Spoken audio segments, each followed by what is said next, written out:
Hello friends, welcome back to my channel. अगर आपको लगता है रीजनिंग मुश्किल है तो आप अभी तक सही स्ट्रेटजी नहीं जानते थे। बीपीएससी एडीओ में रीजनिंग वही सब्जेक्ट है जो कम समय में ज़्यादा नंबर दिलाता है। बस सिलेबस क्लियर होना चाहिए। इसलिए आज हम डिस्कस करेंगे बीपीएससी एडीओ रीजनिंग का फुल सिलेबस 100% एग्जाम ओरिएंटेड। एक भी टॉपिक स्किप नहीं किया गया, इससे बाहर कुछ भी नहीं आएगा। अच्छे से आप सिलेबस को समझिए और उस बिहाफ पे तैयारी कीजिए। आप बीपीएससी एडीओ क्वालिफाई कर लेंगे। बीपीएससी एडीओ रीजनिंग का कोई घुमावदार पहेली नहीं, बल्कि डायरेक्ट लॉजिक का गेम है। अगर आपने ये सिलेबस पूरा कर लिया, सिलेक्शन की रेस में आप आधा रास्ता जीत चुके होंगे। बाकी सिलेबस के लिए आप चैनल को फॉलो कर लें और सब्सक्राइब कर लें, लाइक ज़रूर करें, हो सके तो और भी स्टूडेंट को शेयर करें। चलिए टाइम बिना वेस्ट किए एक्सप्लेन करते हैं कि क्या आएगा और क्या नहीं। सबसे पहले हम जानेंगे कि जो भी क्वेश्चन आपको देखने को मिलेगा एग्जाम में वो एमसीक्यू बेस्ड होगा। जो एग्जाम में आता है बस उतना ही आपको जो टॉपिक मैंने लिखा है पढ़ना है, इससे बाहर कुछ भी नहीं। फर्स्ट है एनालॉगी, असमानता, समानता, word analogy, number analogy and alpha analogy. यानी वर्ड, नंबर और अल्फ़ाबेट से क्वेश्चन आएगा। जैसे पेन, राइट और दिया हुआ है नाइफ। पेन से लिखते हैं तो नाइफ से क्या करते हैं, आपको उसी के समान लिखना है। क्वेश्चन का टाइप रहेगा वाई इम्पॉर्टेंट, इम्पॉर्टेंट क्यों है। लॉजिक प्लस स्पीड टेस्ट होता है। इससे पता चलता है कि आपके पास कितना लॉजिक है और कितना स्पीडली आप आंसर दे सकते हो। एक क्वेश्चन 30 सेकेंड में स्कोर।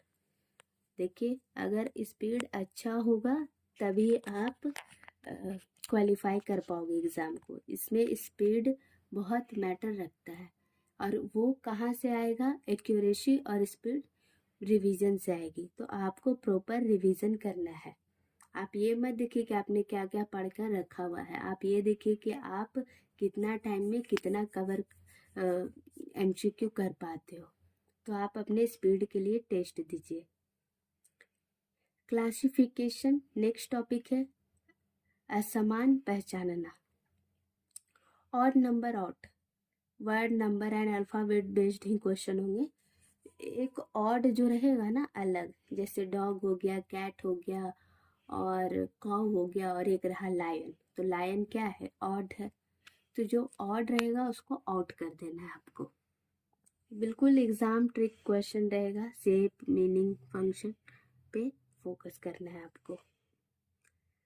सीरीज नेक्स्ट टॉपिक है, नंबर, अल्फ़ाबेट, यही सबसे सीरीज बना के आएगा। जैसे 2, 4, 8, 16, तो आगे क्या होगा। ए के बाद सी, एफ, जे, तो आगे क्या होगा। ये भी नंबर, अल्फ़ाबेट और मिक्स्ड सीरीज का रहेगा क्वेश्चन। हाई चांस टॉपिक है, सबसे ज़्यादा इस टॉपिक से क्वेश्चन पूछे जाते हैं। बीपीएससी का फेवरेट आप मान के चलो, इसलिए 3 स्टार हमने बना दिया है।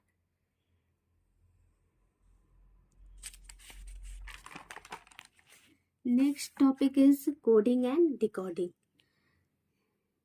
इसमें भी जो आता है question, letter, number and mixed coding होता है। कैट को हम DBU लिख रहे हैं तो मैट को क्या लिखेंगे, इस तरीके से। कैट देख रहे हो, सी के बाद D है, ए के बाद B है, T के बाद U है, तो उसी तरीके से आप मैट का निकाल लेना।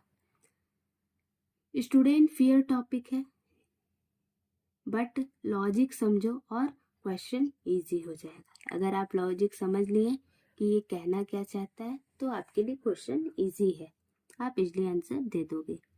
नेक्स्ट है ब्लड रिलेशन, रीता के भाई की माँ, है ना, इस तरीके से क्वेश्चन आएगा।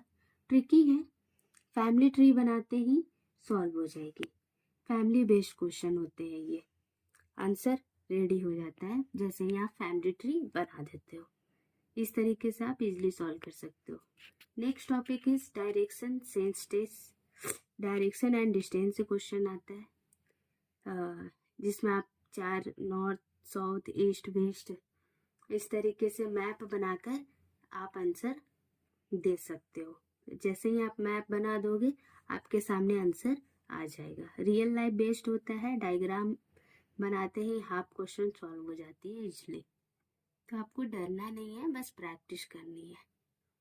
Next topic is ranking order. Height age position based question होता है। लाइन में खड़ा करके सोचो, लाइन में खड़ा कीजिए कि कौन बड़ा है कौन छोटा है और सोचना है बस, किसका हाइट ज़्यादा है किसका कम है, पोजीशन किसका ऊपर है किसका नीचे। Alphabet test. अल्फ़ाबेट टेस्ट होता है जिसमें अल्फ़ाबेट का पोजीशन वर्ड फॉर्मेशन होता है, जैसे A बराबर 1, B बराबर 2, C बराबर 3, इस तरीके से क्वेश्चन आएगा। नेक्स्ट है सिटिंग अरेंजमेंट। सिटिंग अरेंजमेंट आपको लीनियर अरेंजमेंट आएगा और सर्कुलर अरेंजमेंट आता है। बिल्कुल बेसिक लेवल का होगा, कोई भी हाई लेवल का क्वेश्चन नहीं होगा, क्योंकि ये बीपीएससी में उतना हाई लेवल नहीं पूछता है, बेसिक पूछता है। तो सिंपल बैठने के तरीके से आप इसको क्लियर कर लोगे। आगे है mathematical reasoning, Venn diagram, statement and calculation basic, बिल्कुल बेसिक से आएगा। लॉजिक से बनेगा, ये लॉजिकल सोच ही सबसे बड़ा हथियार होगा इस चीज को सेल करने के लिए, सॉल्व करने के लिए। अब हम ध्यान में रखेंगे कि क्या नहीं आता है। पजल्स का हेवी लेवल, जिसे जो पजल होता है उसका बहुत डिफिकल्ट क्वेश्चन नहीं आएगा, बिल्कुल भी नहीं। इनपुट आउटपुट ये सब बैंक लेवल का क्वेश्चन नहीं आएगा। क्रिटिकल रीजनिंग यूपीएससी टाइप का नहीं आएगा। बीपीएससी एडीओ का मतलब है सिंपल और डायरेक्ट रीजनिंग, बिल्कुल सिंपल सा आएगा और डायरेक्ट रीजनिंग आएगी, कोई भी टफ क्वेश्चन नहीं होने वाला है। तो आप ज़्यादा से ज़्यादा प्रैक्टिस करें ताकि आप इस एग्ज़ाम को क्लियर कर सके। रीजनिंग में मेहनत नहीं समझ चाहिए, रीजनिंग में मेहनत नहीं समझ चाहिए। अगर आप रोज 20 to 25 सवाल प्रैक्टिस करते हैं तो फुल मार्क्स पॉसिबल है। जो स्टूडेंट रीजनिंग को डर समझता है वही पीछे रह जाता है। जो स्टूडेंट रीजनिंग को डर समझता है वही पीछे रह जाता है, और जो इसे खेल समझ ले वही बीपीएससी एडीओ बनता है। नेक्स्ट वीडियो में और भी इम्पोर्टेंट सिलेबस के साथ मिलेंगे। अच्छा लगे तो लाइक ज़रूर करें, सब्सक्राइब करें और लोगों के साथ और स्टूडेंट्स के साथ शेयर करें। थैंक यू, मिलते हैं नेक्स्ट वीडियो में। Keep learning.